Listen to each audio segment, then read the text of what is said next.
जय हिंद दोस्तों, आप सभी का स्वागत है इन द ट्यूटोरियल में। आज हम लोग इस वीडियो के माध्यम से सीजीपीएससी का प्रारंभिक परीक्षा तथा मुख्य परीक्षा का एग्जाम पैटर्न तथा अंक विभाजन देखेंगे। तो चलिए स्टार्ट करते हैं। सीजीपीएससी का फुल फॉर्म होता है छत्तीसगढ़ पब्लिक सर्विस कमीशन। इसे हिंदी में छत्तीसगढ़ लोक सेवा आयोग के नाम से हम लोग जानते हैं। इस एग्ज़ाम के माध्यम से डिप्टी कलेक्टर, डीएसपी आदि विभिन्न आधिकारिक वर्ग के पद हमें प्राप्त होते हैं। दोस्तों, मैं आपको बता दूं कि सीजीपीएससी 3 चरणों में पूर्ण होता है। प्रथम रहता है प्रारंभिक परीक्षा, वहीं द्वितीय रहता है मुख्य परीक्षा, वहीं तृतीय रहता है साक्षात्कार अर्थात इंटरव्यू। तो हम लोग प्रारंभिक परीक्षा के बारे में देखते हैं। प्रारंभिक परीक्षा ऑब्जेक्टिव टाइप के होते हैं अर्थात वस्तुनिष्ठ प्रकार के होते हैं, जो कि इसमें 2 पेपर होता है, पेपर प्रथम और पेपर द्वितीय। वहीं पेपर में ऑब्जेक्टिव टाइप के क्वेश्चन होते हैं तथा यह बहुविकल्पी प्रकार के होते हैं। प्रत्येक प्रश्न में से 4 विकल्प दिए जाते हैं, जिनमें से सही उत्तर की पहचान करनी होती है। अगर गलत उत्तर दे देते हैं तो उसमें नकारात्मक अंक भी दिए जाएंगे, जो कि 1/3 होता है। आगे देखते हैं। प्रथम प्रश्न पत्र हम लोगों का सामान्य अध्ययन का होता है, जैसे कि आप देख सकते हैं। वीडियो के अंत तक बने रहिए। वहीं इसमें प्रश्न कुल 100 आते हैं, अंक 200 नंबर का रहता है, समय 2 घंटे का दिया जाता है, जो कि इसमें निगेटिव मार्किंग 1/3 का प्रावधान भी है। वहीं द्वितीय प्रश्न पत्र योग्यता परीक्षा अर्थात सीसेट का होता है, जो कि प्रश्न 100 रहते हैं, इसमें अंक 200 नंबर का रहता है। वहीं 2 घंटे का समय दिया जाता है, इसमें भी माइनस मार्किंग 1/3 का रहता है। और मुख्य बात यह है कि पेपर सेकंड जो कि सीसेट है, उसमें न्यूनतम अर्हताएँ जैसे कि अनारक्षित वर्ग के अभ्यर्थियों को न्यूनतम 33% लाना रहता है।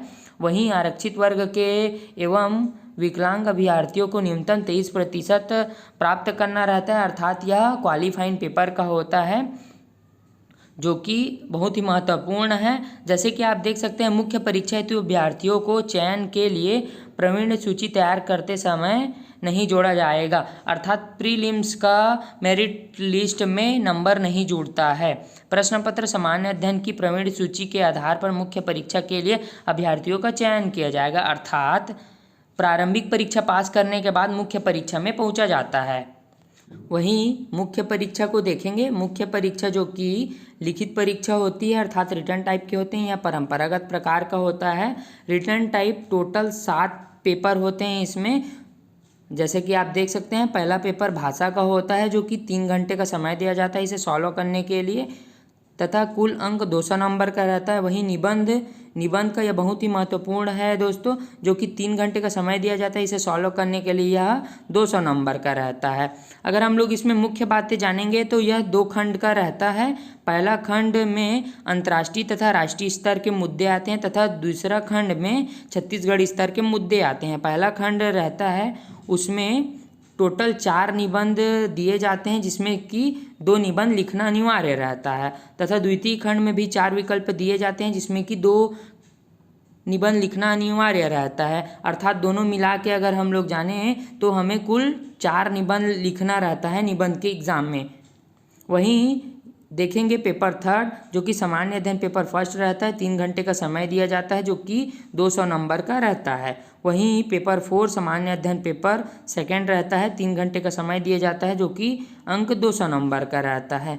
और 5वां पेपर सामान्य अध्ययन पेपर थर्ड रहता है, जो कि 3 घंटे का समय दिया जाता है और 200 नंबर का रहता है। वहीं पेपर 6 सामान्य अध्ययन पेपर 4 रहता है और 3 घंटे का समय दिया जाता है, यह 200 नंबर का रहता है। वहीं पेपर 7 सामान्य अध्ययन पेपर 5 रहता है, जो कि 3 घंटे का समय दिया जा सकता है, यह 200 का नंबर का रहता है।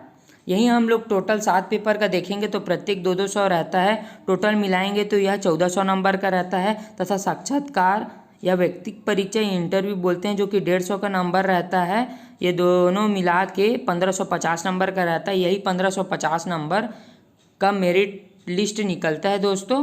तो चलिए आगे बढ़ते हैं, इसके बारे में और जानते हैं कि इसका अंक कैसे दिया जाता है। मुख्य परीक्षा के प्रश्न पत्र परंपरागत प्रकार के रहते हैं, जिसमें लघु, मध्य, दीर्घ, उत्तरीय प्रश्न होंगे। प्रारंभिक परीक्षा के आधार पर मुख्य परीक्षा के चिन्हांकित अभ्यर्थियों को मुख्य परीक्षा के सभी 7 प्रश्न पत्रों में सम्मिलित होना होगा। इसके आधार पर 7 प्रश्न पत्रों में आपको अनिवार्य सम्मिलित होना होगा। वहीं मुख्य परीक्षा के आधार पर साक्षात्कार हेतु चिन्हांकित अभ्यर्थियों को साक्षात्कार में अनिवार्य सम्मिलित होना होगा, आपको साक्षात्कार में भी सम्मिलित होना अनिवार्य है। वहीं मुख्य परीक्षा के किसी भी प्रश्न पत्र में एवं साक्षात्कार में अनुपस्थित रहने वाले अभ्यर्थी अनर्थ होंगे।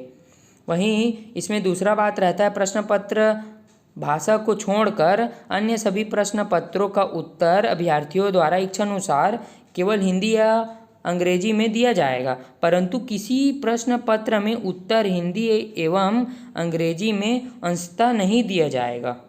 वहीं इसका तीसरा बात रहता है, प्रश्न पत्र निबंध में 2 भाग होंगे।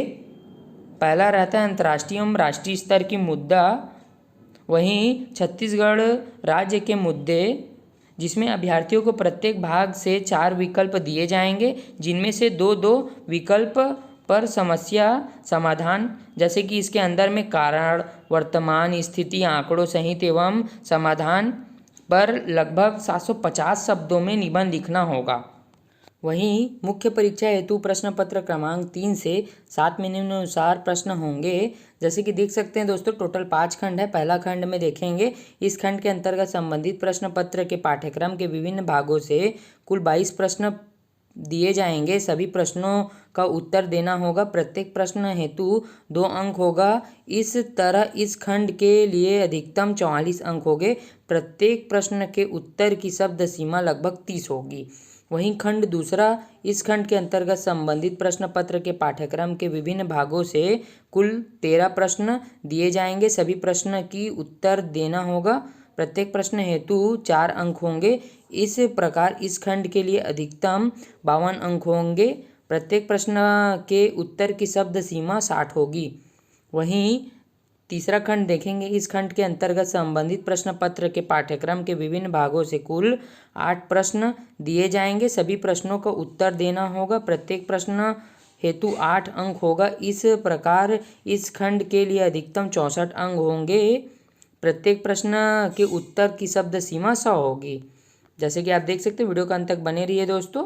और वहीं खंड 4, इस खंड के अंतर्गत संबंधित प्रश्न पत्र के पाठ्यक्रम के भाग 2 से कुल 2 प्रश्न दिए जाएंगे, जिनमें से अभ्यर्थियों को केवल एक प्रश्न का ही उत्तर देना होगा। इस खंड के लिए अधिकतम 10 अंक होंगे। प्रश्न के उत्तर की शब्द सीमा लगभग 125 होगी। वहीं 5वां खंड देखेंगे, इस खंड के अंतर्गत संबंधित प्रश्न पत्र के पाठ्यक्रम के भाग 1 एवं भाग 3 से क्रमशः 2-2 प्रश्न दिए जाएंगे, जिनमें से अभ्यर्थी को भागवार केवल एक प्रश्न का ही उत्तर देना होगा। प्रत्येक प्रश्न हेतु 15 अंक होंगे। इस प्रकार इस खंड के लिए अधिकतम 30 अंक होंगे। प्रश्न के उत्तर की शब्द सीमा लगभग 175 होगी।